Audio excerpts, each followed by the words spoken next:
झाले राम राज्य काय उनिया माशी धरणी धरी पीके गायी वळल्या मसी राम वेळोवेळा आम्ही गावो ओविये दळिता कांडिता जीविता गे बाये स्वप्नी ही दुःख कुणी न देखे न डोळा नामाच्या गजरे भय सुटले कळी काळा तुका म्हणे रामे सुख दिदले आपले दया गर्भवासा येणे जाणे कुंडले राम वेळोवेळा आम्ही गावो ओविये दळिता कांडिता जीविता गे बाये पांडुरंगा पांडुरंगा करू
तुमचा अनुग्रह लादलो पावन झालो चराचरी नमो सद्गुरु तुके ज्ञानदीपा नमो सद्गुरु सच्चिदानंद रूपा नमो सद्गुरु भक्त कल्याण मूर्ती नमो सद्गुरु भास्करा पूर्ण कीर्ती जयाची केले स्मरण सकळ विद्येचे होय अधिकरण तेची वंदू श्री चरण श्री गुरूंचे ते नमस्कारुनी आता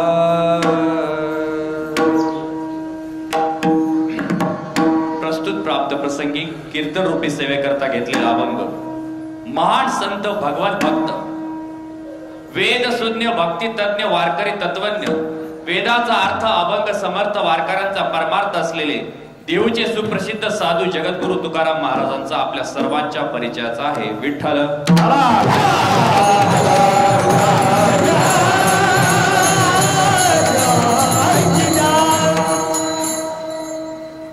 अभंगावर बोलण्यापूर्वी थोडासा परिहार किम निमित्ताने सेवा आलेली आपल्याला माहिती आहे अखंड हिंदुस्थानाचा आराध्य दैवत असलेले प्रभू श्री रामचंद्रजींचे प्राण प्रतिष्ठा सोहळा अयोध्या नगरीमध्ये अवधपुरीमध्ये होत आहे ते अवध नगरी आणि अलंकापुरी किती साधर्म्य आहे संतांचा आणि भगवंताचा आणि आज आपल्या मरकळमध्ये आपण ही सेवा माझ्याकडे सोमनाथ भाऊंच्या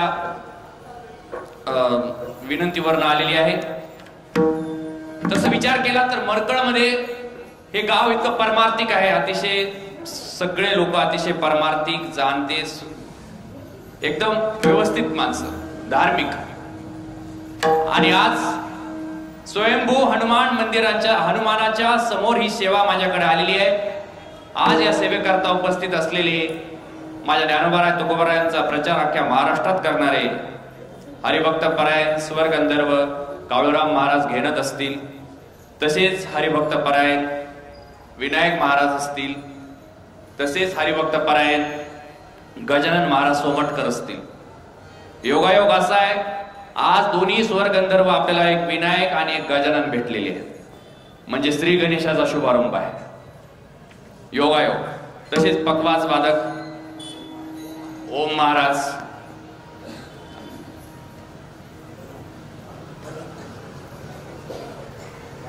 माऊली महाराज, सर्वांच्या अतिशय वातावरणाला, तसेच योगेश महाराज पिंपळे हे पण आलेले आहेत. अतिशय सर्वांच्या खेळीमेळीनं आपण या अभंगाला, चिंतनाला सुरुवात करूया. विठ्ठल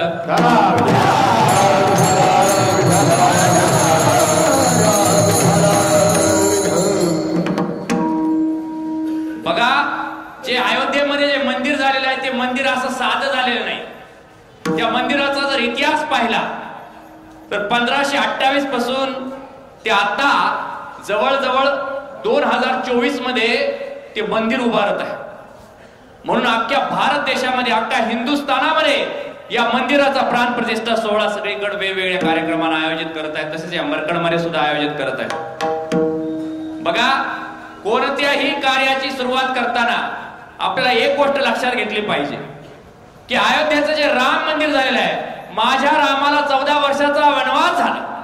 14 वर्षाचा वनवास झाल्यानंतरही आज आमचा रामाला 500 वर्ष थांबावं लागलं. 1528 ते 2024 किती वर्ष होतात? घरी जाऊन हिशोब करा. 500 वर्ष. 500 वर्ष माझ्या रामाला. आज पण त्या मस्जिदीच्या बाहेरचा जो चोत्रा होता, त्या चोत्र्यावर तिथं मंदिराचं, तिथे एक अशी मूर्ती ठेवली तिथल्या साधू संतांनी, आणि तिथे येऊन त्या मंदिराची, त्या रामाच्या मूर्तीची पूजा करायची, मध्ये नमाज चढायची. आणि त्या नमाजवाल्यांनी कधी कधी विरोध करायचा. विरोध केल्यानंतर बऱ्याच वेळा तिथल्या साधू संतांचे, हे तर आपल्याला आता अलीकडे आपल्याला कळते की 1983 पासून ती चळवळ जरा थोडी जोमात पुढे आलेली आहे. पण त्याच्या अगोदर जर विचार केला तर 1528 पासून साधू संतांचे बरेच खून झालेले आहेत. बलिदानाच्या त्यागावर, बलिदानाच्या आमच्या रक्तावर ते राम मंदिर उभा राहिलेलं आहे. राम मंदिर ही आमची प्रतिष्ठा आहे, आमचं हृदय आहे. आमच्या अख्ख्या हिंदुस्थानामध्ये जर विचार केला तर राम मंदिर, बनाएंगे मंदिर, हे जे गाणं लिहिलं होतं, त्या गाणं लिहिणाऱ्याची सुद्धा हत्या केलेली होती. कोठारी बंधू असतील, कारसेवक, जेव्हा मुलायमसिंग यादवचं सरकार होतं त्यावेळेस त्या मुलायमसिंग यादवच्या सरकारमध्ये त्या कोठारी बंधूंची हत्या झाली. पण बघा, कुणाचं बलिदान व्यर्थ जात नाही. जेव्हा मनापासून एखादा निश्चय केलेला असतो ना, ते बलिदान वाया जात नाही. बनाएंगे मंदिर, बनाएंगे मंदिर, बनाए मंदिर, बनाए मंदिर, कसम तुम्हारी राम प्राण से प्यारा, बनाएंगे मंदिर, बनाएंगे मंदिर, बनाएंगे मंदिर.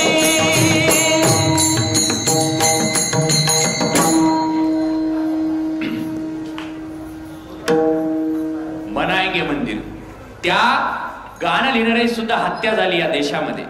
या देशामध्ये राम नाम घेतल्यानंतर जेव्हा एखाद्याला देशद्रोही ठरवलं जात होतं, आज राम मंदिराच्या नावाने पूर्ण देशभरात उत्साह आहे. खरं तर आपण मोदी सरकारचं एका जोरदार टाळ्या वाजवून स्वागत करतो. या गादीवर उभा राहिल्यानंतर आम्ही काय कोणत्या पक्षाचा प्रचार करत नाहीत, पण जे काही चांगलं आहे ते चांगलं मांडण्याचा प्रयत्न केलाच पाहिजे. ते पहिल्यापासून आलेलं आहे. संत तुकाराम महाराजांनी सुद्धा छत्रपती शिवाजी महाराजांचं गुणगान केलेलं होतं. हे संतांची परंपरा आहे की जेव्हा राजा आमचा जर चांगला काम करत असेल, आमच्या हिंदुस्थानाचा आराध्य देवत श्रीरामचंद्र प्रभूंची प्रतिष्ठा करत असेल, तर ती आमच्यासाठी गौरवाची निश्चितच आदरणीय बाब आहे. बघा, विचार केला, त्यानंतर त्या कार सेवकाचं बलिदान दिलं. आज कार सेवक कित्येक हजारो गेले. त्याच्यानंतर 1991 ला नरसिंहरावचं सरकार आलं आणि 1993 ला त्याच वेळेस कल्याण सिंग तिथं मुख्यमंत्री झाले आणि हजारोच्या संख्येनं कार सेवक गेले.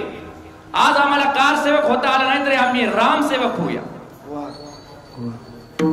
आणि कार सेवकांनी गेली आणि तिथले पोलीस प्रशासन असताना, तिथले जेस साहेब असताना सुद्धा एक ना एक बीट त्या बाबरी मस्जिदची उद्ध्वस्त केली.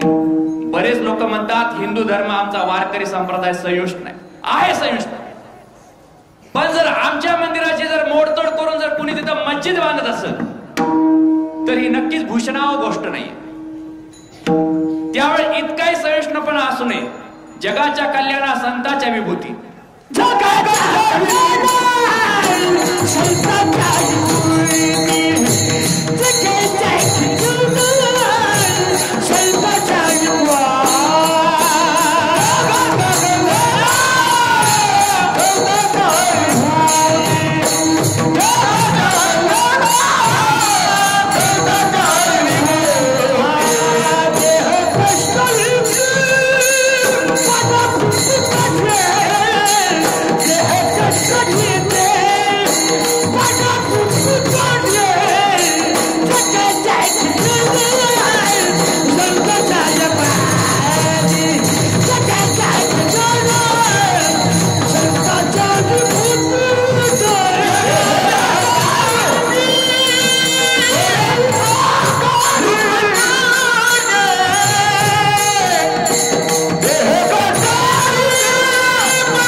जगाच्या कल्याणात संतांच्या विभूती असतात। पण जर आम्ही एवढे संत जर झालो आणि आपण जर बसलो एखाद्या बसमध्ये जात असताना त्या बसमध्ये बसल्यानंतर आपल्याला जर कुणी आलं गोपीचंदन टिळा आणि माळा दिसलं की हा वजन टाकते, उठ उठ, मग उठ म्हणल्यानंतर आपल्याला थोडा राग पाहिजे, अति राग नाही पण थोडा राग पाहिजे। मग तसंच आमची मंदिर तोडून जर मस्जिद झालं असेल तर त्यावेळेस आम्ही नक्कीच ती मस्जिद तोडू। कारण जेव्हा आमच्या हिंदूचे देवस्थान धोक्यात येतात, काय माहितीये का, या देशामध्ये संत आणि देव हे सुरक्षित राहिले पाहिजेत। बघा मी एक बारीक चिंतन तुम्हाला थोडंसं सांगतो। 12व्या शतकात बघा संत आणि देव सुरक्षित का राहिले पाहिजेत याची एक तुम्हाला थोडंसं मागे जातो। 12व्या शतकामध्ये माऊलींची समाधी झाली। 12व्या शतकामध्ये माऊलींची समाधी झाली आणि 12व्या शतकाच्या नंतरच मुसलमानांचं राज्य या देशामध्ये आलं। योगायोग असा आहे की एका योग्यानं समाधी घेतली आणि ती समाधी घेतल्यानंतर जेव्हा या देशामध्ये मलिच्छांचं राज्य आलं, ते भागवतात सुद्धा सांगितलेलं होतं की मलिच्छ येतील या देशामध्ये आणि मलिच्छ येऊन या देशामध्ये गलिच्छ करतील। आणि आज आमचा कुणाच्या धर्माला विरोध नाही, आमचा फक्त एवढंच आहे की जर आमचं मंदिर तोडून जर तुम्ही मस्जिद बांधत असताल, अरे एवढी सहिष्णुता आमच्यात। कारण जर एक ना एक वीट पाडली त्या बाबरी मस्जिदची, त्यावेळेस लालकृष्ण अडवाणींची रथयात्रा बिहारमध्ये त्या लालू प्रसाद यादवनं रोखली। लालू प्रसाद यादव स्वतःला म्हणतात कृष्णाच्या मी कुळातला आहे, पण कृष्णाच्या कुळातले लालू प्रसाद यादव आहेत का असा प्रश्न पडतो। जेव्हा कृष्णाच्या कुळातला जर असता तर राम मंदिराला विरोधच केला नसता, पण तरी सुद्धा एखाद्याने निश्चय घेतलेला असतो ती रथयात्रा पूर्ण देशभरात काढली आणि देशामध्ये रामाचा अभिमान जागवला। राम लल्ला हम आएंगे, मंदिर वही बनाएंगे। आणि मंदिर 2010 ला अलाहाबाद हायकोर्टाचा निर्णय आला।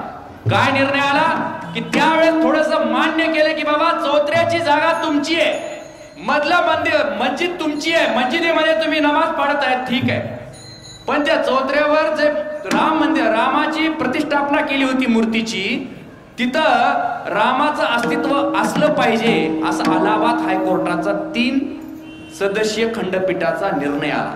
आणि मग 2010 पासून बिजा अंकुर आमच्या देशामध्ये फुलायला लागले की बऱ्याच जणांनी रिट पिटिशन दाखल केल्या कोर्टामध्ये। आणि मग 2014च्या दरम्यान निर्णय आला आणि राम मंदिर होणार हे कळालं आणि प्रतिज्ञापत्र मोदी सरकारने कोर्टामध्ये सादर केलं। कसं असतं, एखादं सरकार पण त्या विचाराचं अनुकूल असलं की त्या राम मंदिराची उभारणी व्हायला, एखाद्या त्या विचाराचा प्रचार प्रसार व्हायला वेळ लागत नाही। चंद्रगुप्त मौर्यांचं उदाहरण माहित आहे। चंद्रगुप्त मौर्य मोठे राजे होऊन गेले, त्याच्यानंतर सम्राट अशोक होऊन गेले।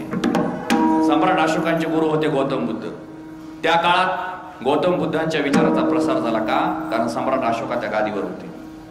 तसंच एखाद्या विचाराचा प्रसार करण्यासाठी त्या विचाराचे माणसं त्या ठिकाणी असणं गरजेचं आहे, तेव्हा संप्रदाय टिकत असतो। सगळीकडे जर राज्य मस्जिदी जर झाल्या, मंदिर जर आमचे तोडले, तर कीर्तन परंपरा इथं आपल्याला बसायला जागा भेटेल का? मग आमची अस्मिता आहे ती, आणि आमची अस्मिता आम्ही जपण्यासाठी प्रयत्न करायचा नाही तर काय पाकिस्तानवाले येऊन प्रयत्न करतील का? आम्हालाच आमचा लढा उभारावा लागतो. आणि आज आमच्या देशभरात पूर्ण आनंदाचं वातावरण आहे की राम मंदिर होत आहे, आणि राम मंदिराच्या उभारणीसाठी सर्वजणांनी मदत केली, आणि अतिशय सुंदर अशी मूर्ती रामाची तिथं विराजमान आहे आज. बघा, बरेच लोक म्हणतात की चाय वाला बहुत डेंजर है. अरे चाय वाला बहुत डेंजर है, लेकिन इससे अच्छा गाय वाला आ जाएगा ना तो बहुत डेंजर है. गाय वाले कळाले का? योगी आदित्यनाथ. कारण माणसांचं विचाराचं प्रभुत्व कसं असतं की त्या विचाराचं सरकार त्या प्रदेशामध्ये त्या राज्यामध्ये आलं तर त्या विचाराचे माणसं त्या खुर्चीवर बसतात महाराज, आणि सत्कार्याला प्रारंभ करतात. बघा, मुसलमानाचा माणूस मदरशामध्ये पैसा देतो म्हणून आज मदरसे चालतात. त्यांचा धर्म आपल्याला काय माहिती का? कोणत्या धर्मावर टीका करायची सवय लागली, पण त्यांच्या धर्माचं थोडंसं अनुकरण करायचं. आज त्यांच्या धर्मामध्ये जर विचार केला तर 70% लोक 80% लोक दारू पित नाही. दारूला हराम मानतात ते लोक. 5 टाइम नमाज तरी पाळतातच. आपले लोक फक्त सांप्रदायिक थोडे ते वयाच्या 40-45व्या वर्षी थोडस गेलं की मग देव कळायला लागतो. नाही, आता आपला तो एक देव करून घ्यावा म्हणतो. त्या वयामध्ये कळतं आम्हाला, देव कळतं की आमचा फक्त एक देव करून घ्यावा. तोपर्यंत आम्हाला देव कळत नाही, तोपर्यंत आम्हाला फक्त आमचा संसार कळतो. मरेपर्यंत संसार करायचा आहे. आपला तुले काय कधी घ्यावा,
आणि संसार हा पूर्ण. मंदिराचं बांधकाम कसं आहे? सोपं आहे. भूमिपूजन करायचं, भूमिपूजनाला एखादा प्रपंचिक महाराज आणला तरी चालते. त्याच्यानंतर भूमिपूजन झालं की कळसाचं काम, कळसाच्या कामाला एखादा ब्रह्मचारी किंवा संन्यासी बोलवायचा आणि ते कळस बसवायचा. ब्रह्मचारी संन्यासी का बोलवायचा?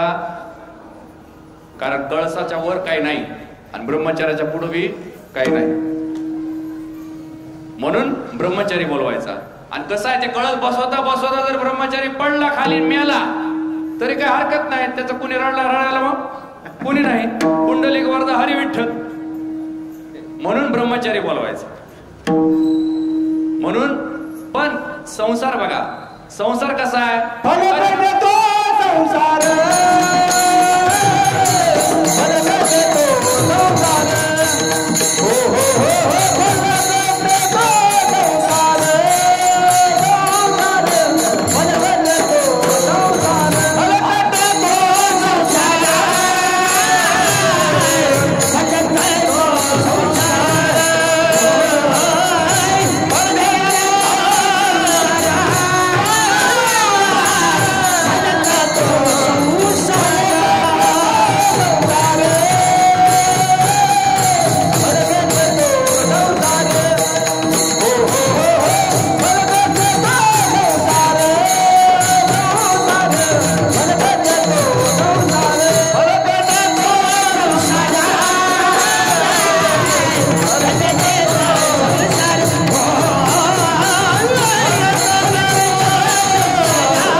एखाद्यानं खूप कष्ट करून एखादं घर बांधलं आणि घराच्या वास्तुशांतीला लोक बोलिले तात्यासाहेब, मामासाहेब, काकासाहेब लाजू नका, खा खा बुंदी खा.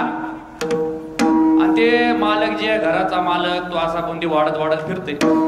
त्याच्यातलं एक जण बुंदी खाता खाता म्हणते, अहो वरी पत्रास टाकला, स्लॅब का नाही टाकला, संडासच बांधला नाही, अजून मी जातात तुम्ही शेताकडे. म्हणजे एवढं करून याच्या नाकी नऊ आलेलं असतं ते घर बांधायला आणि ते तिथे येऊन फुकटचे बुंदी खाऊन सल्ले देते याला. म्हणजे संसार पूर्ण होत नाही पण मंदिर पूर्ण होते. म्हणून सार्वजनिक कामामध्ये जे माणसं मोठे होतात ना बघा, त्याचे वैयक्तिक कामं कुठं रुकत नसते. म्हणून सार्वजनिक कामात माणसांना हातभार लावायला पाहिजे. सार्वजनिक ज्या दृष्टीने मोठं झालं माणूस की ते माणूस मोठं होते. आणि माणसं मोठे करायला शिका. माणसं जोपर्यंत तुम्ही मोठे करीत नाही तोपर्यंत तुम्हाला कोणी मोठं म्हणत नाही. माणसं मोठे झाले की तुम्ही ऑटोमॅटिक मोठे होत असतात. माणसं मोठे करणं गरजेचं आहे. बघा, बाळासाहेब ठाकरे असतील, मोदीजी असतील, या माणसांनी माणसांचं संघटन केलं म्हणून हे माणसं मोठे झाले. छत्रपती शिवाजी महाराजांनी मावळ्यांचं संघटन केलं. त्या मावळ्यांच्या घरी जाऊन चटणी भाकर खाल्ली, तिथलं दुःख समजून घेतलं म्हणून आज मावळ्याशिवाय शिवरायांचा इतिहास पूर्ण होत नाही. आणि वानरांनी रामाला साथ दिली, वानराशिवाय रामायण पूर्ण होत नाही. म्हणून हा प्रत्येकाचं संघटन महत्वाचं आहे. झाले रामराज्य काय होणे आमाशी, झाले रामराज्य काय होणे आमाशी म्हणजे रामाचा जन्म झाला आणि राम राज्य झालं असं काय आहे का? नाही. एक तुम्हाला दृष्टांत सांगतो. एक महिला होती, तो संस्कृत मध्ये दृष्टांत आहे, संस्कृत मध्ये दृष्टांत आहे पण तो तुम्हाला मराठीत सांगतो. ती बाई ताक विकायचा व्यवसाय करायची. ताक विकायला गेलेली आहे. गारठ्याचे दिवस आहेत. अरण्यातून जात असताना माठ फुटला, ताक सांडलं. बाई रडायला लागली. बाई रडायला लागल्यानंतर एक संन्यासी महात्मा आलेला आहे. तिथं त्या संन्यासी महात्म्याने विचारलं, मावशे का रडतात? अनोळखी ठिकाणी अनोळख्या माणसानं जर संवेदना विचारल्या तर माणूस जास्त रडते. ती पुन्हा रडायला लागली. मग म्हणले, अरे 2 रुपयाच्या ताकासाठी 3 रुपयाच्या माठासाठी मावशी किती रडता? ते माठ आणि ताक काय वापस येणार आहे का? मग ती मावशी म्हणते, त्या 3 रुपयाच्या ताकासाठी 2 रुपयाच्या माठासाठी मी रडत नाही. मी याच्यासाठी रडते की आज ताक सांडलं, माठ फुटला, पण याच्या पाठीमागचा सर्व इतिहास आठवला. काय इतिहास होता म्हणल्यानंतर ते महाराजच खाली बसले. सांगा म्हणले ती बाई म्हणली, मी ताक विकणारी बाई नाही, मी राजाची राणी होते. राजाची राणी होते. पण झालं असं, माझं प्रधानावर प्रेम जडलं. प्रधानाच्या मदतीने राजाचा खून केला आणि नंतर आमचं 1 वर्ष बऱ्यापैकी चाललं. नंतर प्रधानी साप चावून मेला. नंतर माझं 6 वर्षाचं बालक मी तिथंच टाकलं आणि मला वैराग्य प्राप्त झालं. ते वैराग्य प्राप्त झाल्यानंतर मी ते घरदार ते ऐश्वर्य सोडून बाहेर आले. पण आता करायचं काय? राजाची राणी काम तर करू शकत नाही टोपलं उचलून. मग काय केलं? रूपवान होती, वेश्या व्यवसाय सुरू केला. वेश्या व्यवसाय सुरू केला तर वेश्या व्यवसाय 20 वर्ष चांगल्यापैकी चालला. रूपवान स्त्री असल्यामुळं बरेच दूर दूरून राजे महाराजे यायला लागले. तिची कीर्ती पसरली आणि जो तिचा 6 वर्षाचा जो बालक होता तो पण वयाच्या मानानं काळाच्या अनुक्रमानं तोही त्याचंही वय 26 वर्ष झालं आणि तो 26 वर्षाचा बालकाच्या कानी सुद्धा हिची कीर्ती आली आणि तो सुद्धा वेश्याभोगी निघाल्यामुळं तो सुद्धा त्या राणीकडे आला. तिनं ग्राहक म्हणून स्वीकारलं. हिलाही माहिती नाही हे माझं काय पोरग आहे म्हणून. आणि मग तिनं विचारलं की तुमचं राजविंड स्वरूप दिसते, तुम्ही कोण? मग तो राजपुत्र बोलायला लागला, वेश्या मी राजपुत्र आहे पण दुर्दैवी राजपुत्र आहे. कारण मी 5 वर्षाचा असताना माझ्या माईनं माझ्या चांडाळीनं त्या माझ्या बापाला मारलं आणि 6 वर्षाचा असताना त्या बालका मला तिथं सोडून ती राजमहाल सोडून बाहेर आली. मी दुर्दैवी राजपुत्र आहे. आणि मग तिला कळालं की 5 वर्षाचा 6 वर्षाचा राजा मारला, प्रधान मारला. मग तिला सगळं आठवलं. मग तिनं म्हणली की अरे लेकरा मी तुझीच माय आहे. मग त्यानं म्हणलं आई जगात जे पाप कोणी करू नये ते पाप आपल्या दोघांच्या हातून झालेलं आहे. आता आपण समाजाला काय तोंड दाखवायचं? दोघांनी चिता रचल्या, चितावर दोघंही बसले. स्वकम स्वसम समाधीम चिताम प्रविष्टम. चितामध्ये दोघांनी उड्या घेतल्या आणि ती मात्र घाबरून ते बाहेर पडली आणि ते बालक मात्र जळून मेलं. अर्धवट भाजलेल्या अवस्थेमध्ये तिथे एक गुराखी आले. त्या गुराखीने त्या बाईला बघितलं आणि घरी आणलं. औषध उपचार केले. ती बाई नीट झाली आणि त्यांचे उपकाराची परतफेड म्हणून ताकाचा व्यवसाय करू लागली त्यांच्यासाठी.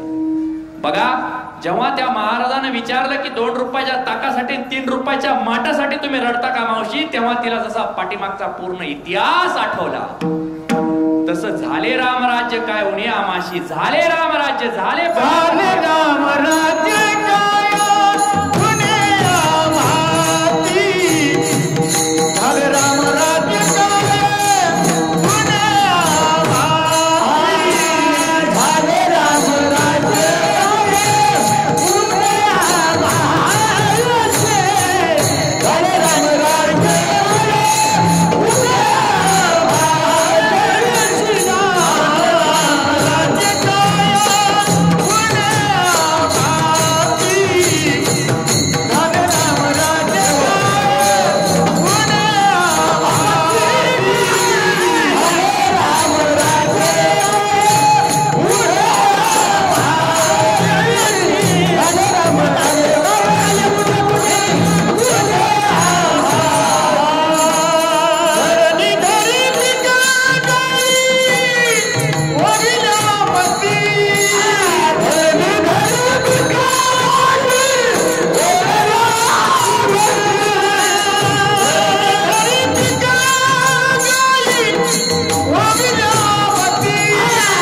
आमाशी, झाले रामराज्य उणे आमाशी, झाले रामराज्य रामाचा जन्म झाला, रामाचं राज्य नाही. बघा, वस्त्र बदल कर राज्य के वलकल पहने आज, बनके है तो मिलन चले माता के दरवाज. देखो राजा रंक बने, राजा रंक बने. राजा जो होता तो रंक झाला. कसा झाला? बघा, रामानं काय केलं? रामाचा जन्म झाला. रामानं काय केलं? सज्जनाची संघटना केली पहिल्यांदा. त्याच्यानंतर दुर्जनाचा नाश झाला आणि त्याच्यानंतर राज्य सिंहासनावर बसला राम. हा घटनाक्रम आहे. बघा, सज्जनाची संघटना कसं, त्यावेळेस सुद्धा 2 साधूंचं पटत नव्हतं. ती पहिल्यापासून बिमारी आहे. 2 शास्त्री, 2 कुत्री, 2 मिस्त्री, 2 वेडे, 2 रेडे, 2 आवा, 2 बुवा यांचं पटत नाही.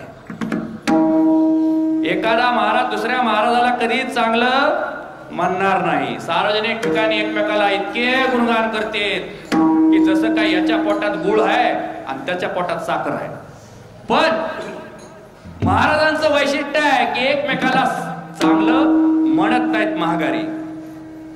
कारण स्पर्धा, वारकरी संप्रदाय त्यागाचा आहे, वैराग्याचा आहे. तो भाव तर आता काय राहिलेला कोण्याही जीवाचा न घडो मत्सर, कोण्याही जीवाचा न घडो मत्सर, कोण्याही जीवाचा न घडो मत्सर, कोण्याही जीवाचा न घडो मत्सर,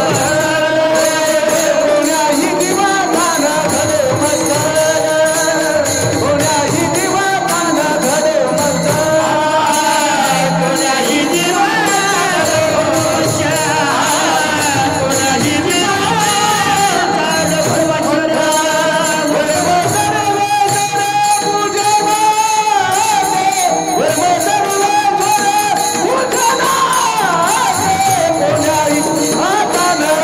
मत्सर,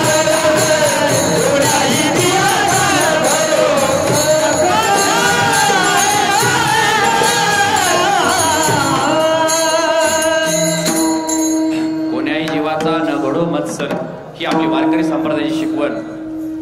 बघा त्यावेळेस सुद्धा वशिष्ठजी होते आणि विश्वामित्र होते का नाही? 2 गुरु होते. पण या दोघाही साधूंचं जमलं नाही. इतकं विकोपाला गेलं त्या विश्वामित्रानं त्या वशिष्ठजींचे लेकरं मारले. पण या दोन्ही लोकांना, दोन्ही साधूंना एका व्यासपीठावर कोणी आणलं? प्रभू श्री रामचंद्रजींनी आणलं. ही सज्जनाची संघटना केली. बघा सज्जनांचा संघटनेचा अभाव आहे म्हणून दुर्जनांचा प्रभाव आहे. सज्जनांची संघटना झाली पाहिजे. बघा चोर लोकांना एकत्र येतात, लवकर एकत्र येतात, पण चांगले लोक एकत्र येत नाही. कारण माणसांचं एक वैशिष्ट्य आहे, माणसांना बिमारी लागलेली आहे. सज्जनाची संघटना लवकर होते, सज्जनाची संघटना लवकर होत नाही, दुर्जनाची संघटना लवकर होते. बघा राजकारणी लोकांकडून एक गुण घेण्यासारखा आहे. भलेही दिवसभर एकमेकाच्या विरोधात तासू प्रचार करतील, हे कमळाचा, ते पंजाचा, ते घडीचा, पण रात्री एका हॉटेलमध्ये बटाटे वडे खातील. हे घेण्यासारखं आहे. पण संप्रदायाचं तसं राहिलं नाही महाराज. चांगल्या लोकांचं ते बिमारी आहे. कारण चांगल्या माणसांना चांगुलपणा दिसतो म्हणून ते दोषांवर सुद्धा सार्वजनिकरित्या टीका करते. टीका बी कधी कधी चांगलीच असते, कारण टीका केल्यामुळे माणसांची सुधारणा होत असते. ठीक आहे, निंदकाचे घर असावे शेजारी. पण जर विचार केला, सज्जनाची संघटना बांधली, त्यानंतर काय केलं? त्यानंतर रामचंद्र प्रभूंनी रावणाला मारलं. रावणाला कसं मारलं? बघा महाभारताचं युद्ध 18 दिवस होतं, पण रामायण 72 दिवस रामाचं आणि रावणाचं युद्ध चाललं. त्याच्यात एकट्या रामाचं आणि रावणाचं युद्ध 5 दिवस होतं. सागराचं सागरासारखं, आकाशाचं आकाशासारखं, तसं राम रावणाचं युद्ध राम रावणासारखंच होतं. रावण मेला बाबा, रावण मेला. अग्नीच्या द्वारे सीता मातेचा स्वीकार केला आणि मग लखनजीला रामचंद्र प्रभूंनी बोलवलं. लक्ष्मणा, अरे लक्ष्मणा, तुला आठवते चित्रकूटावर भरत आला होता रे, रडू रडू रडू रडू त्यानं सांगितलं, भैया 14वें दिन के अंतिम दिन तक मैं आपकी राह देखूंगा. अगर आप नहीं आए तो समझ लेना आपका भरत मर गया. अरे आठवतं का तुला? मग लक्ष्मणजी म्हणले, हो आठवतं दादा, आठवतं. अरे आज 14व्या वर्षाचा अंतिम दिवस आहे आणि आज जर मी गेलो नाही लवकर तर माझा भरत मला नाही दिसायचा रे, नाही दिसायचा माझा भरत. आणि मग ते बिभीषणानं ऐकलं आणि बिभीषणानं काय केलं? लगेच पुष्पक विमान तयार. म्हणले, प्रभू पुष्पक विमान तयार आहे. बघा एखाद्यानं द्यावं कसं? बघा लंका तर खरं तर रामाने जिंकली होती का नाही, म्हणून घेण्यासारखं आहे हो. पण राजा कुणाला बनवलं? बिभीषणाला बनविलं. आपल्याला खुर्च्या सोडा वाटतात का? राजकारण्यासाठी किती किती किती मारामाऱ्या असतात. एखाद्याला मोठं करण्यासाठी माणसाने एकमेकासाठी पुढे आलं पाहिजे. आणि तो मोठा झाला, तिची खुर्ची खाली झाली की तुम्हालाच भेटणार आहे ती. हा विचार आला पाहिजे आपल्यामध्ये. पण ते कसं आहे, ती बी पुढची माझ्या मंडळीलाच पुढची बी हे नेपोटिझम आहे प्रत्येक ठिकाणी, आणि त्या नेपोटिझममुळेच बरेच पक्ष फुटली. जाऊ द्या, ते दुसऱ्या प्रकारात जाईल. म्हणून माणसाचं कसं पाहिजे, उदार अंतकरण पाहिजे. रावणाची लंका जिंकली पण दान कुणाला दिली, विभीषणाला दिली, असा उदार दृष्टिकोन होता. म्हणून प्रभू श्रीरामचंद्रजींचं आज नाव घेतलं जातं. आणि मग पुष्पक विमानामध्ये 14 व्यक्ती बसलेले आहेत. राम लक्ष्मण जानकी जय बोलो हनुमान की. आणि मग त्याच्यासोबत दधीची गवाक्ष, ऋषभू, विभीषण, नळ, नीळ, जाबवंत हे सगळे जण बसले. विमान उड्डाण झालं आणि मग रामचंद्रजी सांगतात, यहाँ इसको मारा वहां उसको मारा, यहाँ इसको मारा वहां उसको मारा. स्वतःकडे कर्तृत्व भाव घेतलेला नाही. मी कुंभकर्णाला रावणाला मारला असं सीतेला कधी परिचय करून दिला नाही. लक्ष्मणानं मारलं, हनुमानानं मारलं हा परिचय करून दिला, म्हणजे आपल्या माणसांना मोठं केलं. आणि मग भारद्वाजींच्या आश्रमामध्ये आलं, वाल्मिकीजींच्या आश्रमामध्ये आले. वाल्मिकीजींच्या आश्रमामध्ये आल्यानंतर पांढरा झाडीचे वाल्मिकीजी पुढे धावले. वाल्मिकीजींना नमस्कार केला. तिथून अगस्त्यजींच्या आश्रमात आलेला आहे, तिथून भारद्वाजींच्या आश्रमात आलेला आहे. भारद्वाजींच्या आश्रमात आल्यानंतर प्रभूंनी विचार केला की आता खूप वेळ होईल, म्हणून त्यांनी हनुमानजीचा दरबार आहे, हनुमानजींना बोलवलं. हनुमान, अरे भरताला जाऊन एक निरोप सांगायचा होता की आज 14व्या वर्षाचा अंतिम दिवस आहे आणि तुझा भाऊ रामचंद्रजी आज अयोध्येत येणार आहेत वापस, सांग आज येणार आहे म्हणून सांग. आणि मग लगेच हनुमानजी जायला निघाले. त्याच वेळेस हनुमान रुको, क्यों? अरे मेरा भरत बहुत भोला है, मुझसे बहुत प्यार करता है रे. अगर इस खुशी खुशी में उसने जान दी तो त्याला हे जे निरोप आहे ना ते त्याला सांभाळून सांग, त्याला धैर्य करून पहिल्यांदा तयार कर आणि मग सांग, आनंदात माझा भाऊ मरल रे. आणि मग हनुमानजी निघालेले आहेत. आणि इकडे भरतजींनी विचार केलेला आहे, 14व्या वर्षाचा अंतिम दिवस आहे, चिता तयार केलेली आहे. काय रामायणात थोडासा वेगळा उल्लेख आहे, काय रामायणामध्ये असा उल्लेख आहे. बिहारमध्ये एक रामायणाचे मोठं शास्त्र आहे, त्याचे लेखक आहेत एक, तर त्या रामायणामध्ये असा उल्लेख आहे की शरयूच्या नदीकाठी भरतजी गेलेले आहेत आणि भरतजींनी म्हणले, मेरे भैया रामचंद्र जी प्रभु आएंगे अयोध्या में, उनका धूम धड़ाके से राज्याभिषेक करना, मैं चल रहा हूं, प्रणाम. भरतजी आप कहां जा रहे हैं? आणि शरयूत उडी टाकली आणि म्हणले की या पाप्याचा जन्म झाला म्हणून माझा भाऊ वनवासात गेला, या पाप्याचा जन्म झाला म्हणून माझ्या वहिनीला रावणानं चोरलं, या पाप्याचा जन्म झाला म्हणून माझ्या लक्ष्मणाला शक्ती लागली, या पाप्याचा जन्म झाला म्हणून माझ्या 3 माता विधवा झाल्या, या पाप्याचा जन्म झाला म्हणून माझा बाप मेला. आणि मी माझ्या भावाला, माझ्या पवित्र भावाला मी काय तोड दाखवू? आणि त्यानं उडी टाकली भरताना. त्याच वेळेस 2 साधू आलेले आहेत आणि त्या 2 साधूंनी भरताला दोन्हीकडून धरून त्या काठावर आणलं वापस. आणि मग त्यांनी विचारलं, भरतांनी काय विचारलं? भरताने विचारलं, आप कौन हो? हम रामचंद्र प्रभु जी की पादुका है जो आपने आपके साथ प्रभु रामचंद्र जी ने दी थी, ये पादुका है हम, और जब तक राम जी की मुलाकात नहीं होती तब तक हम आपको मरने नहीं देते. आणि मग काठावर आणून बसवलेला आहे. आता तुळशी रामायणाच्या आधारे जर विचार केला तर असा उल्लेख आहे की चिता तयार केलेली आहे, त्या चितामध्ये भरतजी उडी टाकणार तितक्यात हनुमानजी आलेले आहेत.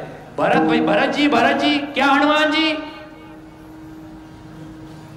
धीरज रखकर सुनो, आपके भैया अयोध्या में वापस आ रहे हैं.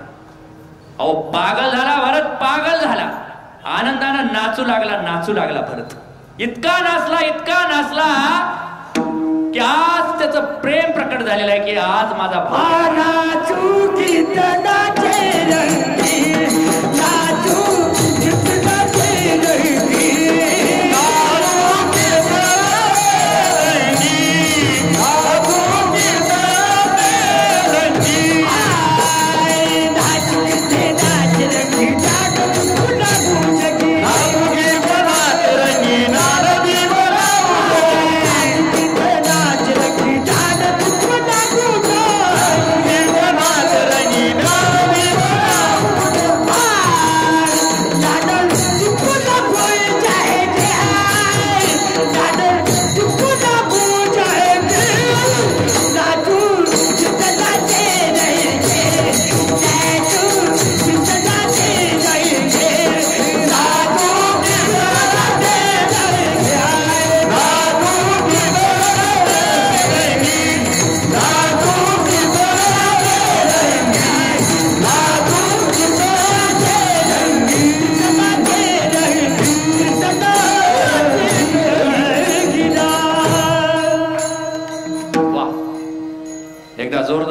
द्या गजानन महाराजांसाठी, काळूराव महाराजांसाठी, विनायक महाराज. हे स्वर गंधर्व आपल्या महाराष्ट्राचं, आपल्या वारकरी संप्रदायाचं खरोखर वैभव आहे.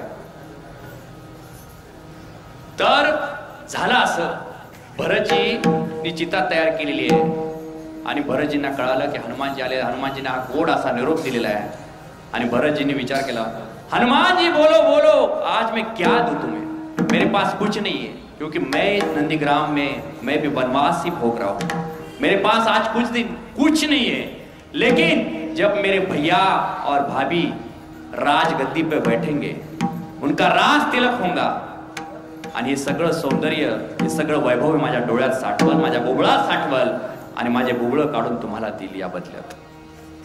काय भावा, एक एक रामायणातल्या पात्राचा विचार केला, बांधासाठी बाण फोडणारे आमचे भाऊ, आणि तिथं जर विचार केला भरताचा आणि रामाचं प्रेम, गादी दिलेली असताना कोणी रडल का? पण गादीचा मोह नाही, म्हणून आज रामचंद्रजी प्रभूंचा आजही गौरव केला जातो, मर्यादा पुरुषोत्तम म्हटलं जातं. अनुकूलता होती, परिवारात अनुकूलता होती, समाजात अनुकूलता होती. आणि मग भरतजी गेलेले आहेत, माताजी माताजी माताजी माताजी, मेरे भैया मेरे परमात्मा मेरे उद्धारक अयोध्या में आ रहे हैं.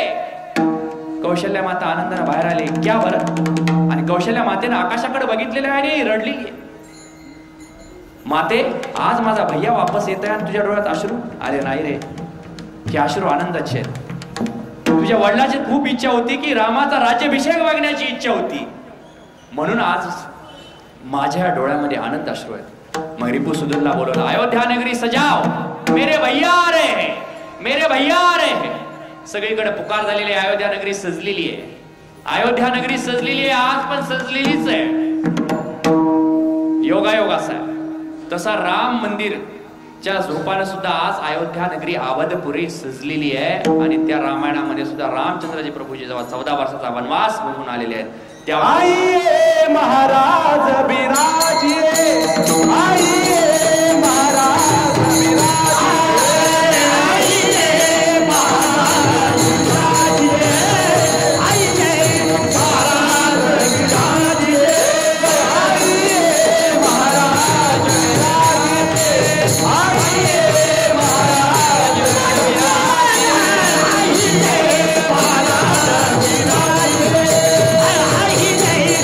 महाराज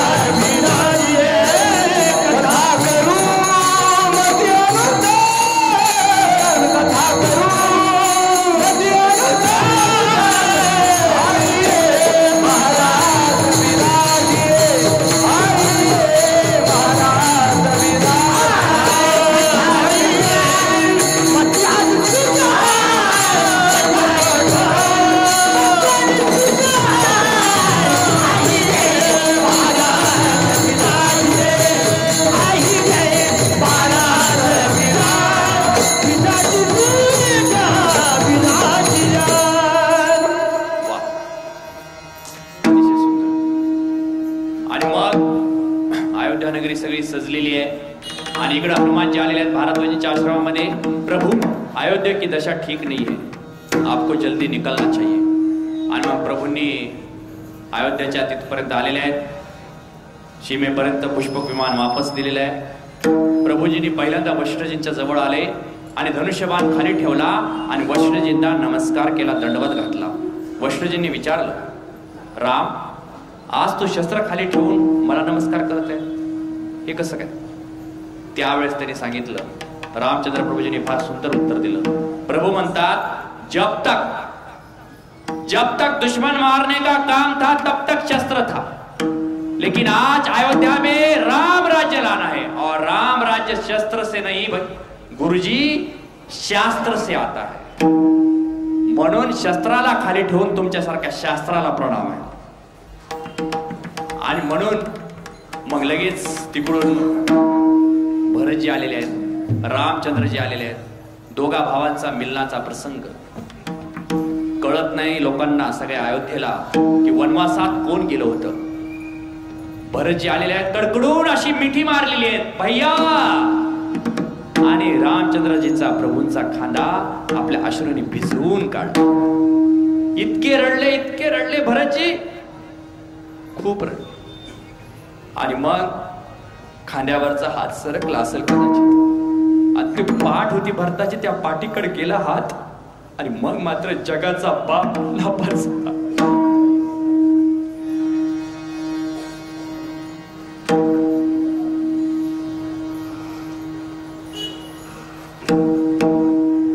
विठ्ठल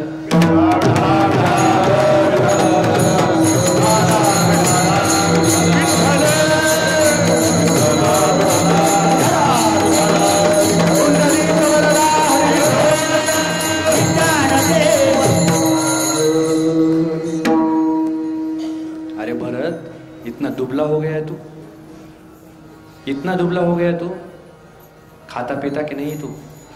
विचारलं भावानं. भावाचं भावावर किती प्रेम असावं हे सुद्धा आम्हाला रामायण शिकवतं. आईचं मुलासोबत नातं कसं असावं हे सुद्धा आम्हाला रामायण शिकवतं. बघा, कहाणी फक्त ऐकायला नसते, कहाणी आपल्या जीवनाशी जोडावी लागते. आणि हे काय जागृत करायचं व्यासपीठ तर नाहीच, कारण इथून आज ऐकायचं लगेच 7व्या दिवशी पुण्याला जाऊन पिक्चर बघायचा. दुनिया बड़ी सयानी है, जिसे देखो वही ज्ञानी है. मैंने कहा शराबी से दूर रहे इस खराबी से, उसने कहा ये तो अंगूर का पानी है, दुनिया बड़ी सयानी है. मैंने कहा जुआरी से छोड़ इस बीमारी से, उसने कहा धर्मराज ने भी खेला था भैया जुआ, रीते पुरानी है, दुनिया बड़ी सयानी है. म्हणून जागृत करायचं व्यासपीठ नाही. जे व्यासपीठ कसं आहे, या व्यासपीठावरनं जे काही विचार येत आहेत ते चांगले विचार असले तर आमच्या हृदयामध्ये कोरावे लागतात, आणि ते हृदयामध्ये कोरून आमच्या जीवनाशी जोडावे लागतात. अनुसरणापेक्षा अनुकरणात शिरावं लागतं. तेव्हा खऱ्या अर्थानं कीर्तन कथा यशस्वी होत असतात. आमचा सांगायचा धंदा आणि तुमचा ऐकण्याचा धंदा. त्याच्यामुळं हे कुठंतरी या धंद्यामध्येच मंदाभाव आहे. म्हणून रामायण कथा भागवत हे श्रवण करण्याचं काम याच्यासाठी असतं की समाजाला योग्य दिशा देण्याचं काम करतं हे कथा कीर्तन. आणि मग बंधूंचं मिलन झालेलं आहे. त्यानंतर रिपुसूदन आलेले आहेत. रिपुसूदन रडायला लागले, भैया आज सच कहूं, वनवास मी भोगला दादा, वनवास मी भोगला. वडील गेले, मोठ्या भावानं लहान भावाचा सांभाळ करायचा असतो, पण वडील गेल्यानंतर तुम्हीच गेलात, लक्ष्मणजी गेलेले आहेत. मला कधी दादा तुझी आठवण यायची, कधी लक्ष्मणजींची आठवण यायची, कधी वहिनींची आठवण यायची. रे दादा, वनवास मी भोगला. तुम्ही गेल्यानंतर 6 महिन्यानं भरतजी सुद्धा नंदीग्रामला निघून गेले, एकटा राजवाड्यात होतो. बघा, भावापासून सगळ्यांपासून अलिप्त राहून सुख मिळू शकतं नाही. रडला रिपुसूदन. त्याच्यानंतर माता मिलनाचा प्रसंग. तिन्ही भावांना पाठ मांडलेले आहेत. तिन्ही भावांना, लक्ष्मणजींना, भरतजींना आणि शत्रुघ्नजींना आंघोळ्या घातलेल्या आहेत प्रभूंनी, आणि स्वतःची आंघोळ स्वतः केली. मग प्रभूजीला विचारतात तिघ जण, भैया तुम्ही सगळ्यांची आंघोळ, आम्हाला आंघोळ घातली आणि तुम्ही तुमची आंघोळ का केली बरं दादा? त्यावेळेस रामचंद्रजी म्हणतायत, अरे राजा हा सेवा देण्यासाठी असतो, सेवा घेण्यासाठी नसतो. आणि मी माझ्या 3 भावांना आंघोळ्या घालून मी राम राज्याचं उद्घाटन केलं आहे की आजपासून या गादीवर बसणारा राम जो आहे तो प्रजेसाठी कार्य करेल. म्हणून रामायण हा आदर्श आहे. बघा, बरेच जण माईक मध्ये माईक हातात घेऊन मोठमोठ्या गोष्टी करतात. राम राज्य आलं पाहिजे, राम राज्य आलं पाहिजे. राम राज्य माईक मध्ये भाषण ठोकल्यानं नाहीये. राम राज्य येण्यासाठी काय गरजेचं असतं, तसं तुमचं अंतःकरण गरजेचं असतं. बघा, प्रभूंच्या विरोधात अयोध्यामध्ये 14 वर्षाच्या पूर्वीचा जर इतिहास काढला तर फक्त मंत्र आणि कैकेयी 2च मतविरोधात होती. 2च मतविरोधात. आणि आज आमच्याकडे जर एखादा विजय झाला तो 90 मताने विजय होतो, 10 मताने विजय होतो, 90 मत विरोधात जातात. आणि मग लगेच पेपरला बातमी येते 10 मतांनी विजयी. अरे पण 90 विरोधात गेले ना. पण इथं तर रामचंद्र प्रभूजींच्या सोबत तर अयोध्येतली सगळी प्रजा होती, पण तरी सुद्धा रामचंद्र प्रभूजींनी त्या 2 विरोधक मताचा, अल्प मताचा विचार केला आणि त्या 2 मतासाठी वनवास भोगला. म्हणून आमचा प्रभू रामचंद्रजी आदर्श आहे. आणि ती 2 मतं सुद्धा 14 वर्षाच्या वनवासाच्या काळामध्ये रामचंद्र प्रभूंच्या आठवणीनं रामासारखी झाली. याला म्हणतात बहुमत, सार्वमत. म्हणून आजच्या काळामध्ये रामराज्य आणणं हे दिवा स्वप्न पाहण्यासारखं. म्हणून मग तिघांना पाठ मांडले, आंघोळ्या केलेल्या आहेत आणि वैष्णवजी आलेले आहेत आणि वैष्णवजींनी पहिला रास तिलक केलेला आहे प्रभूंना. राजाधिराज प्रभू रामचंद्रजी भगवान की, प्रभू श्री रामचंद्र भगवान की, श्री रामचंद्र भगवान की. गड्यानो राजा की रे झाला, श्रीराम सिंहासनी बैसला, श्रीराम सिंहासनी बैसला, श्रीराम सिंहासनी बैसला.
रामाचं राज्य आलं. बघा ते पंढरपुरामध्ये कैकाडे बाबांचा मठ आहे आणि तिथं असे आंधळे पांगळे लोक आहेत. त्या आंधळे पांगळे लोकांना ते कैकाडे बाबा वस्त्र अन्न पुरवतात. आणि तिथे एक सुशिक्षित बेरोजगार गेला आणि त्यानं म्हणला, आणि तिथे त्यांचं आपलं जेवायच्या ताटावर बसल्यानंतर भजन सुरू, अंग फिटला पांग फिटला कैकाडे बाबा गुरु भेटला, हे अंग फिटला पांग फिटला कैकाडे बाबा गुरु भेटला. तेच आपलं भजन सुरू. आणि मग ते सुशिक्षित बरोबर म्हणला, अरे सगळं पंढरपुरात पांडुरंगाचं भजन चालते अख्ख्या महाराष्ट्रात आणि तुम्ही पंढरपुरात राहून सुद्धा कैकाडे बाबाचं भजन करायला, हे कसं काय? आणि मग त्यांनी सांगितलं, हे बघा आम्हाला दिवाळीला आमचा कैकाडे बाबा आम्हाला वर्षभर पुरल असे वस्त्र देतो, अन्न देतो आणि ठरलेलं आहे ज्याची खावी पोळी त्याची वाजवावी टाळी. आणि मग आम्ही गुणगान सुद्धा कैकाडे बाबाचंच करणार. म्हणून झाले रामराज्य काय उणी आमाशी. आणि मग सगळे प्रजाजन काय म्हणले, आम्ही गुणगान कुणाचं करणार?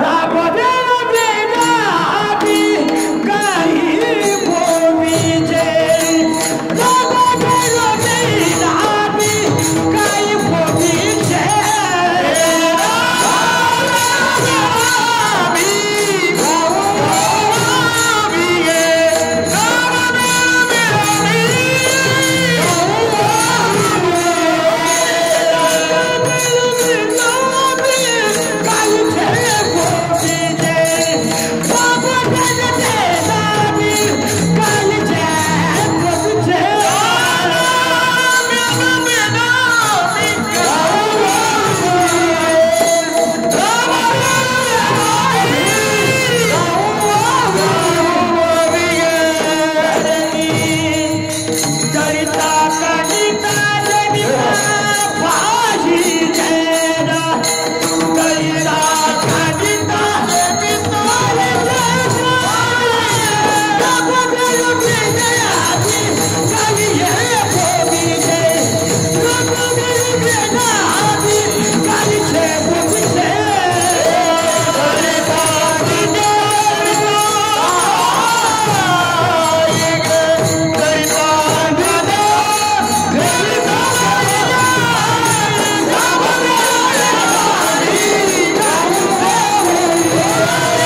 राम हे सार आहे, सार ग्रहण करायचं असतं. बघा एक विचार केला तर बघा, दह्याच्या अंगी निघे ताक लोणी. दह्यापासून काय निघतं? लोणी निघतं. लोण्यापासून साजूक तूप निघतं. राम हे सार आहे, सार ग्रहण करायचं असतो. बघा ते पदार्थ तुम्हाला माहित आहे, बदामच्या विरोधात खारक आणि खारकेच्या विरोधात आंबा आणि आंब्याच्या विरोधात पेढा. कसा? बघा खारकेचा काय? वरचा खायचा, मधला फेकून द्यायचा. बदामाचा काय? मधला खायचा, वरचा फेकून द्यायचा. आंब्याचा काय? वरचा फेकायचा, आतला फेकायचा, मधला चाकायचा. आता पेढ्याचं काय? मधला फेकायचा, आतला फेकायचा आणि खायचं काय? म्हणून पेढा आक्का खायचा. म्हणून पेढा म्हणजे राम आहे आणि राम हे सार आहे.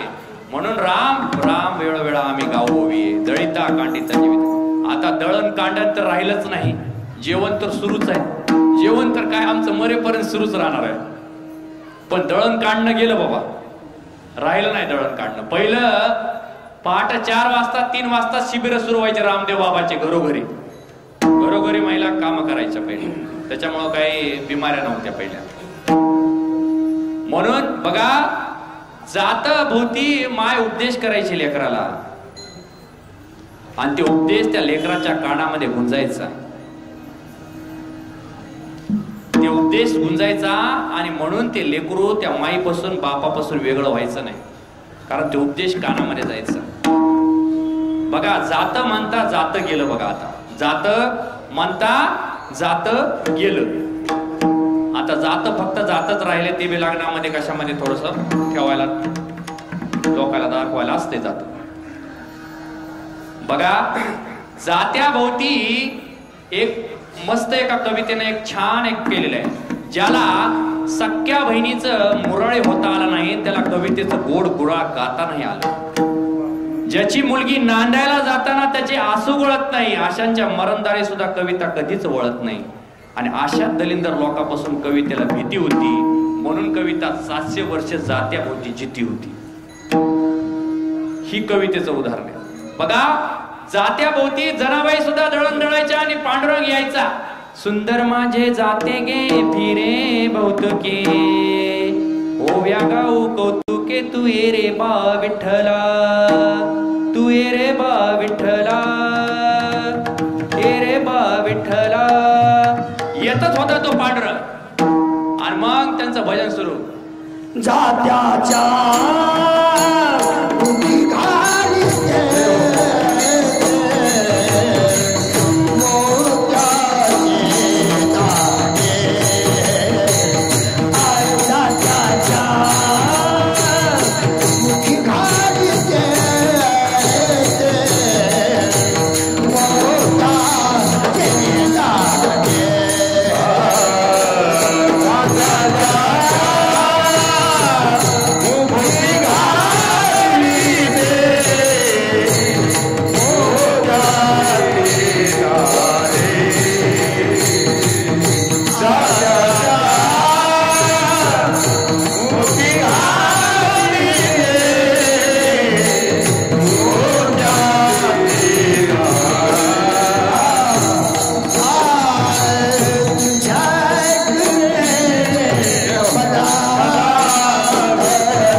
पांडुरंग आमचा पिता, देवा नाही माग म्हणावं, पांडुरंग आमचा पिता, रुक्माई आमची माता, देवा नाही म्हणावं, रुक्माई आमची माता. आणि ही बातमी गेली रुक्मिणी मातेसमोर. रुक्मिणी मातेला कळालं की हा दळण दळते जनाबाईच्या घरी जाऊन.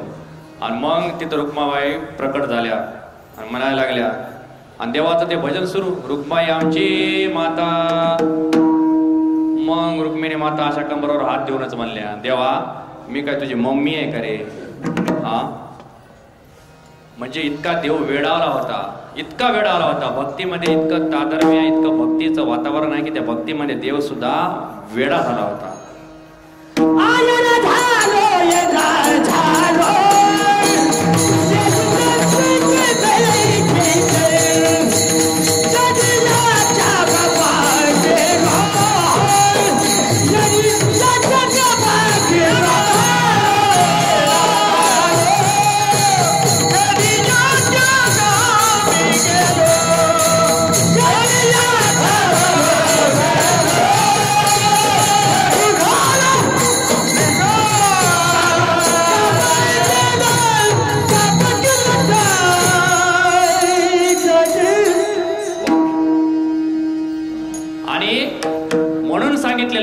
जात्याभोवती जात राहिलेलं नाही महाराज. दळिता कांडीचा जीविता गे बाई.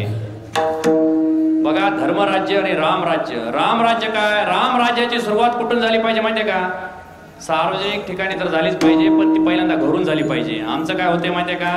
आमचा देव सुरू होतो देवळात आणि संपतो घरात. एका हिंदी बाबाची कथा सुरू होती, पोथी सुरू होती, अतिशय सुंदर मार्गदर्शन करायची.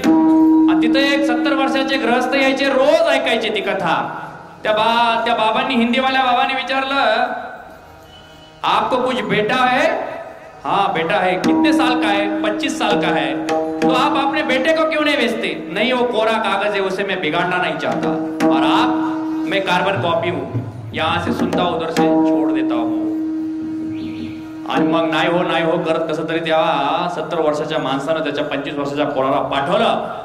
आणि त्या 25 वर्षाच्या पोराला पाठवल्यानंतर त्या दिवशी योगायोगानं कथा सुरू होती. गाय हमारी माता है, गाय की आंखें तो चांद सूरज है, गाय में 33 कोटी देवताओं का निवास स्थान होता है.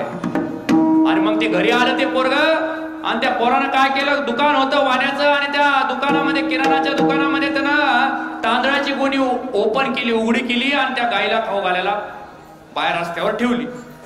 तिकडून ते म्हातारा आलं. ते म्हातारा म्हणलं, अरे क्या कर रहा है मूर्ख, कथा सुनी जाती है, तूने तो घर तक लाई है.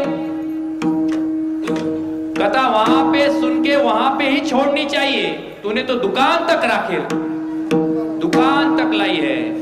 आणि मग हे आमचा धर्म, हे आमचं रामराज्य. म्हणून देवळापासून सुरू झालेला धर्म घरापर्यंत टिकला पाहिजे, घरापासून सुरू झालेला धर्म देवळापर्यंत टिकला पाहिजे.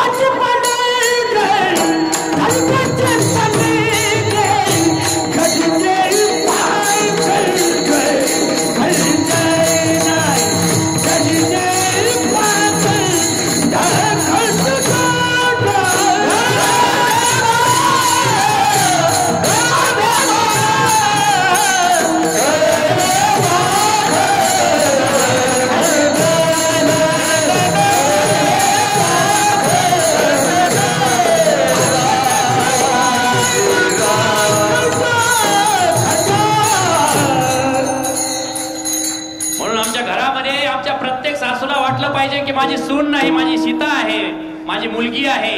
आणि प्रत्येक सुनेला वाटलं पाहिजे की माझी सासू नाही, माझी कौशल्या माता आहे. तेव्हा रामराज्य येईल. बघा कसं आहे माहितीये का? जावाई आणि मुलगी जर फटफटीवर बसली तर अख्खं मरकळ गोळा करते म्हातारी. रखमाबाई, शांताबाई, बघा कसा लक्ष्मीनारायणाचा जोडा चाललाय. आणि दुसऱ्या दिवशी जर हिची सून हिचा लेक जर बसून तेव्हा लुनावर बसून जायला निघाली ना, अख्खी गल्ली धुरानं काळी झाली की म्हातारी म्हणती, ए शांताबाई, आपल्या वेळेस होतं का काही हे असलं? आता लाज राजा राहिल्या का काही? बघा, काल बरं तुला लक्ष्मीनारायण आठवलं म्हातारे, आज मात्र तुला हे नाही, हे विपरीत नाही. हे माणसानं काय माहित आहे का, आपलं आणि दुसरं याच्यातलं सोडलं पाहिजे. सगळं आपलंच मानलं पाहिजे, तेव्हा खरा उद्धार होत असतो. परमार्थ त्यासाठीच असतो. सासूला किती काही करू द्या बघा, पण सुनाच्या मांडीवरच जीव द्यावा लागतो. तिनं आदळून देऊ द्या, आपटून देऊ द्या. लेक तर 12 कोसावर आहे ना, शेवटचं पाणी तर सुनच पाजणार आहे. हा, सुनच पाजणार आहे. सुनाच्याच मांडीवर जीव द्यायचा आहे. म्हणून विचार करण्याची गोष्ट आहे. बघा, एक कुटुंब होतं, त्या कुटुंबामध्ये 3 भावाचं कुटुंब, ते अगदी असं प्रशस्त कुटुंब, आणि त्या प्रशस्त कुटुंबामध्ये त्या 3 सुना आणि 3 सुनांना आपले आपले काम वाटून दिलेले होते. आणि त्याच्यापैकी एका सुनानं काय केलं, करायचं ठरवलं होतं, स्वयंपाक करायचं ठरवलं होतं. आणि ती स्वयंपाकाला बसली आणि योगायोगाने तिच्या मैत्रिणीचा फोन आला. अगं मी किती दिवसाने तुझ्या शहरात आलेली आहे, मला भेटायचं आहे तुला. आणि मग तिला तर कळालं की आता चुलीवर तर भाजीचं आदण ठेवलेलं आहे. आणि चांगली जी सुगरणबाई असती, ती सुगरणबाई काय करते, मीठ जे आहे ते शेवटी भाजी शिजत आल्यावर टाकत असती. आणि तिला प्रश्न पडला की आपल्याला तर जायचंय मैत्रिणीला भेटायचं, पण मीठ घालील कोण. मग ती तिच्यापेक्षा थोडी मोठीकडे गेली, दुसऱ्या नंबरच्या जावकडं, आणि तिला म्हणली, ताई मी जरा मैत्रिणीला भेटायला चालले शहराला, तेवढं मीठ घालता का हो.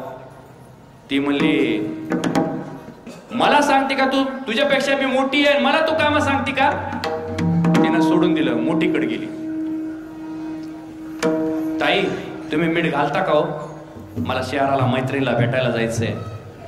मोठी म्हणली, अगं तू नव्हती, ती मदवी नव्हती तेव्हा मी सगळ्याच करायचे, दिराचं करायचे, सासू सासऱ्याचं करायचे, आणि तुम्हाला काम होत नाही तर सकाळी लवकर उठत जा की. तिने घातलं नाही. आणि मग त्याच्यापेक्षा सासूकडे गेली. सासू म्हणजे आता हाय कमाट. सासूला म्हणली, आत्या जरा मीठ घालता का. तिनं तर बाबा सगळा इतिहास भूगोलच काढला. तू मला काम सांगते का म्हणली, मी सगळ्यात वयस्कर घरातली आणि मला तू काम सांगते का.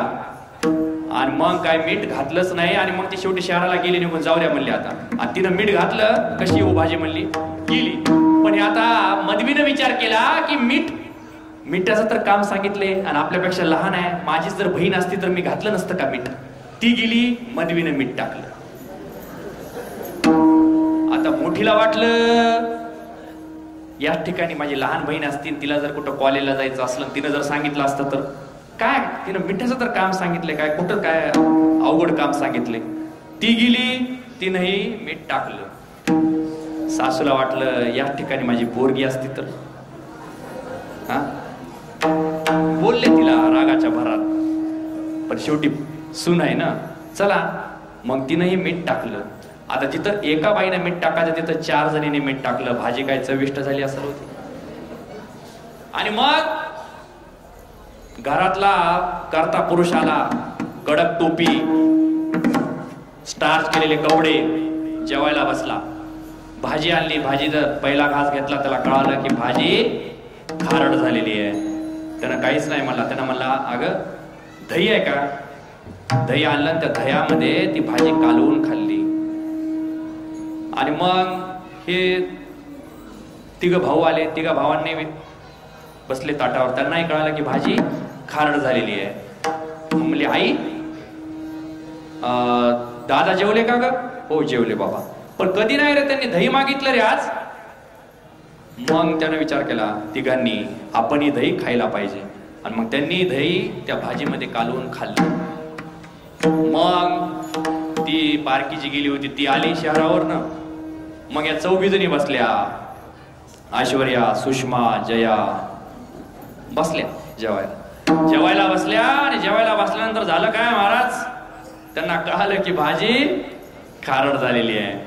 पण माझा दृष्टांत संपला. सिद्धांत लक्षात घ्या, जी भाजी उकिरड्यावर फेकून देण्याच्या लायकीची झाली होती, पण त्या भाजीमध्ये दह्याचं मंथन करून ती भाजी योग्य खाण्यायोग्य केली.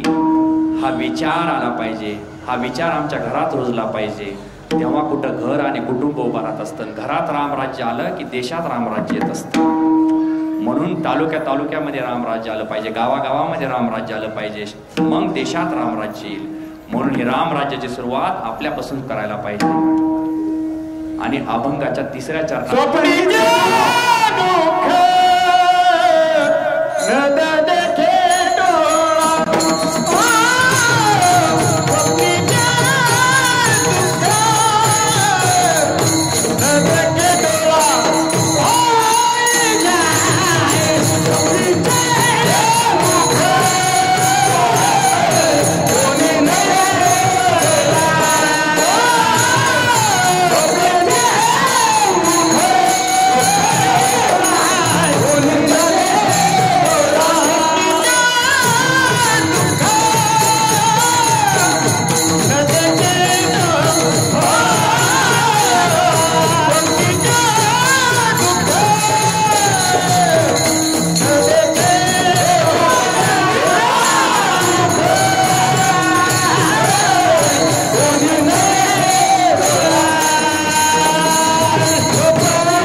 दुःख कोणी न देखे डोळा, नामाच्या गजरे भय सुटले कळी काळा. बघा ती पेपर फुटी पहिल्यापासून आहे. पंढरपुरामध्ये सगळ्यांना कळालं की यमधर्माच्या यादीला नाव लागलेलं आहे म्हणजे. आणि मग सगळे लोक पळत आलेले आहेत नामदेव महाराजाकडं. नामदेव महाराजांना म्हणत आहेत की महाराज आम्हाला वाचवा वाचवा वाचवा, आमचं यमधर्माच्या यादीला नाव लागलंय म्हणले. मग नामदेव महाराज म्हणले हे बघा, तुम्हाला जर यमधर्मापासून वाचायचं असेल, यमापासून, तर सगळ्यांनी माळ घालायला पाहिजे. माळ घाला म्हणले. मग सगळ्यांनी माळा घातल्या आणि सगळे यमदूत आलेले आहेत. त्या यमदूतांनी बघितलं, अरे पंढरपूर हे तो वंडरफुल आहे. आणि मग तिथं झालं असं, सगळ्यांना कळालं की वारकऱ्यांनी, या सगळ्यांनी माळा घातलेले वारकरी झालेले आहेत, नवीन वारकरी. आणि मग सगळ्या यमदूतांची मीटिंग बसली. म्हणले सगळ्यांनी जर अशा माळा घातल्या तर आपण उचलायचं कुणाला? अंधश्रद्धेचे प्रवचन कुणाचे ठेवायचे? हा खरंय. म्हणून मग त्यांनी विचार केला, आता करायचं काय? मग म्हणले का करा, पुन्हा जा म्हणले. नामदेव महाराज म्हणले हे बघा, यम पुन्हा आलेले आहेत, पुन्हा आलेले आहेत. काय करा, कुचे पताकाचे भार, पताका उंच धरा म्हणले. पताका उंच धरलेले आहेत. आणि मग काय म्हणले, काय करा, नाम जप करा म्हणले. विठ्ठल विठ्ठल विठ्ठल विठ्ठल विठ्ठल विठ्ठल विठ्ठल विठ्ठल विठ्ठल विठ्ठल विठ्ठल विठ्ठल विठ्ठल विठ्ठल विठ्ठल आ विठ्ठल बाजा बाजा बाजा बाजा बाजा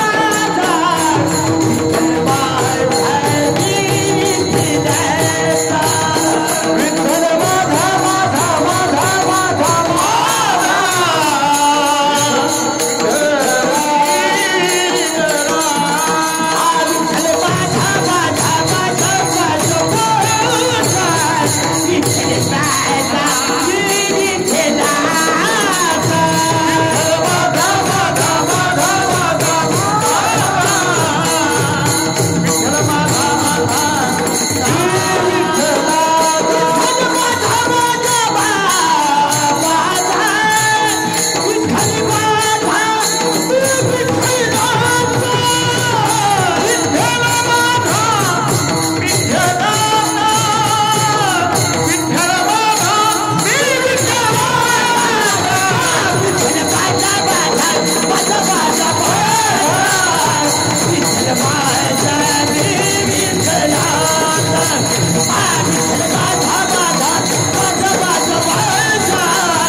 व्हिडिओ तुम्ही बघितले असतील सगळ्यांनी.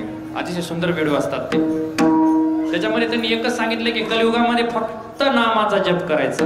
कलियुगामध्ये करावे कीर्तन, कलियुगामध्ये करावे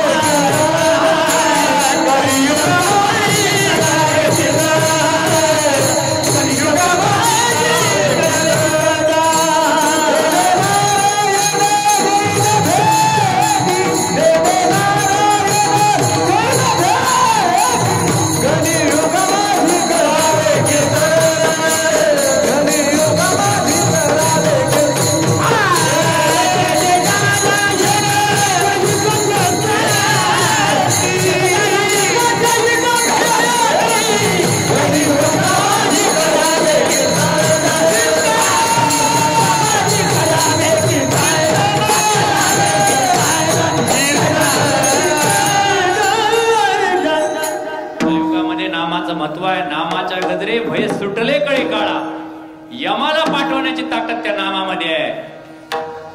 भागवतात आपल्याला माहित आहे त्या आजामेळाचा उद्धार झालेला आहे. बरेच असे उदाहरण आहेत.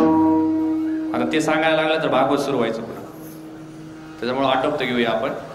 बघा, नामामध्ये ताकद आहे. नामाच्या गजरे भय सुटले कळी काळा, यमाला पाठवण्याची ताकद नामाच्या महात्म्यात आहे. म्हणून नामाचा गजर झाला पाहिजे. आता नाम तुझे रे, नाम तुझे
तिथं होतं काय माहिती आहे का, तिथं काय होते, धरणी आणि पीक, फुलं, फळं या सगळ्या गोष्टीची उपलब्ध असते.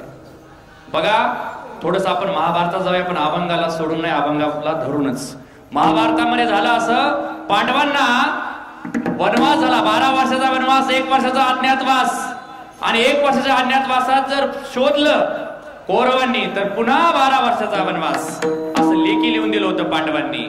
आणि मग दुर्योधनाने मीटिंग बोलवली, म्हणली आता पावणे 13 महिने होत आलेत, म्हणले आता शेवटचे 1-2 आठवडेच बाकी आहेत, पांडव कोणाला काय माहित असतील तर सांगा म्हणले.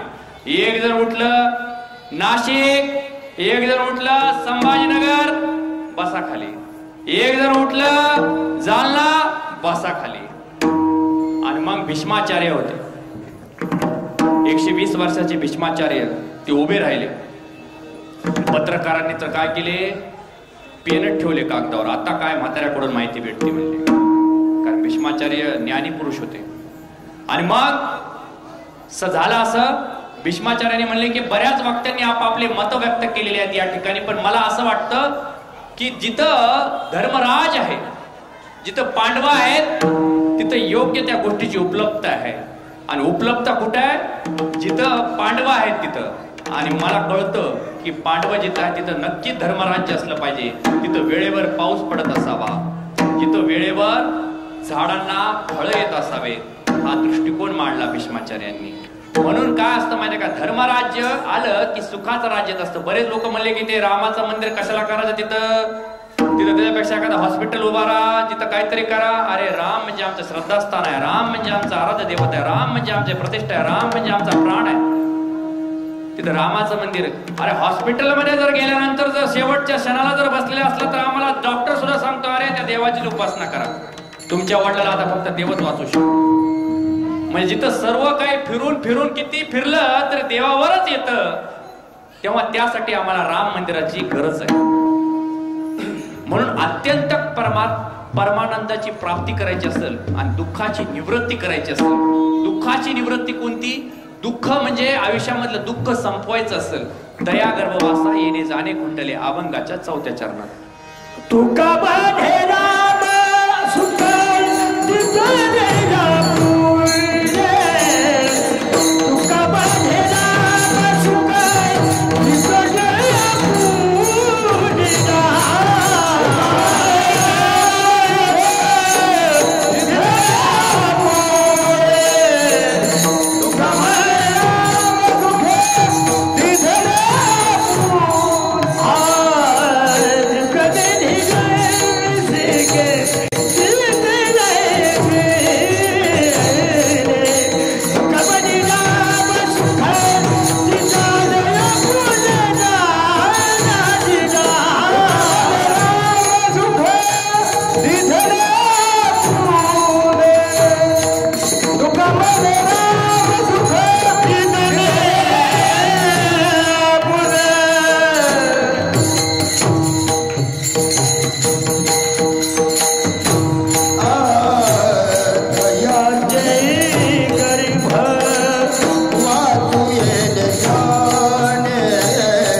होतंय, आपलं पाप बाहेर जाते आणि ते पाप बाहेर गेलेलं मधात येऊ नये म्हणून मन काय होते, ते गेट बंद होते.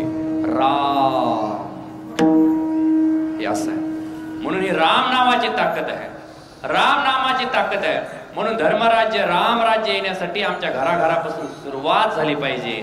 बघा, संतांचा एक छोटासा एक प्रसंग सांगतो माऊलींचा, कारण आपल्याला आळंदी जवळ आहे. आपण आळंदीला जातो आणि कीर्तनाला आपण पूर्ण विराम देऊया. बघा, एकदा काय झालं, माऊली वैकुंठात गेले. वैकुंठात गेले आणि वैकुंठात गेल्यानंतर माऊलींना तिथं यजमान आहेत भगवान विष्णू आणि लक्ष्मी माता.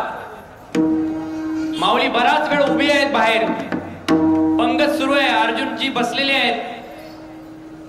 मस्त ताट पाठ असं योग्य असं नियोजन. आणि मग माऊली विचार करतात की अरे अर्जुनजी म्हणतात की या माऊली म्हणून, पण जे यजमान आहेत विष्णूजी आणि भगवान लक्ष्मी माता हे तर आपल्याला या म्हणत नाहीत. आणि कसं असतं, आपण जेवायला बसल्यानंतर म्हणतो का नाही या जेवायला. आता जेवायला ज्याच्या घरची पंगत आहे ते स्वतः म्हणत नाही तर मी कसा मधात जाऊ म्हणले माऊली, असा विचार करतात. आणि त्याच वेळेस लक्ष्मी माता म्हणतात माऊली. माऊली म्हणलं की माऊली असे वळालेले असतात जायला, तितक्यात माऊली वापस येतात. मी आहे ना तुमच्या चरणाचं तीर्थ घेण्यासाठी तुम्हाला दारात थांबवलं होतं, कारण संतांचं पूजन दारात होत असतं, म्हणून मी तुमचं तीर्थ घेण्यासाठी तुम्हाला दारात थांबवलं होतं. माऊली रागावलात का माऊली. आणि मग माऊली बसलेले आहेत. माऊलीनं सुद्धा पाठ मांडलेला आहे, त्याच्यावर ताट ब्रह्मरसाचं भोजन, अतिशय योग्य असं नियोजन. आणि मग माऊली असा पहिला घास घेणार, तितक्यात मुक्ताबाईने विचार केला, नाही रे दादा नाही. आणि मग ते ताट माऊलीने पदराखाली झाकलं आणि इथं मृत्यू लोकात आणलं. आणि ते ताट जे होतं ना, जेव्हा माऊलींना उद्विग्न झाला, दुःख झालं, ताटीचा दरवाजा लावून घेतला. आता जगामध्ये राहायचं नाही असा विचार केला. ताटी लावणी आत बसले ज्ञानदेव, निवृत्ती सोपान करे करो निउपाव, ताटी उघडा ज्ञानेश्वरा. मुक्ताबाईंनी आव्हान केलं, ताटी उघडा. आणि जेव्हा ताटी उघडली ना माऊलींनी, ते नुसता ताटीचा दरवाजा नव्हता महाराज, तो चाकदेव पासष्टीचा दरवाजा होता. तो दरवाजा होता ज्ञानेश्वरीचा दरवाजा होता. तो तुमच्या आमच्या अंतकरणातला रोजच्या हरिपाठाचा दरवाजा होता. तो दरवाजा उघडून ब्रह्मरसाचं भोजन सर्वांना सार्वजनिक केलं. असे माझे माऊली उदार. म्हणून संतांचं महत्व आहे. बघा, संत भरत सुद्धा संत हृदय होते आणि म्हणून भरताला संत म्हटलेलं आहे. भरताला कैकेयी मातेच्या पोटी येऊन सुद्धा मातेसारखा पुत्र न होणं आणि भक्तीच्या आड येणारं माईचं सुद्धा झाड उपटून फेकून दिलं. बिभीषणानं सुद्धा भावाचं झाड उपटून फेकून दिलं. रावणाला लात मारली आणि रामासोबत आला. हे कुठेतरी घेण्यासारखं आहे. म्हणून आजच्या आमच्या प्रसंगामध्ये आम्ही एवढा जरी आमचा विचार घेतला तरी आज खऱ्या अर्थानं स्वराज्य, रामराज्य आणि हिंदूंचं राज्य या देशामध्ये येईल अशी आपण अपेक्षा बाळगूया. झालेली सेवा माझ्या गुरुवरायांच्या चरणी मी समर्पित करतो. ज्ञानोबारायांच्या, तुकोबारायांच्या चरणी समर्पित करतो. काय माझ्या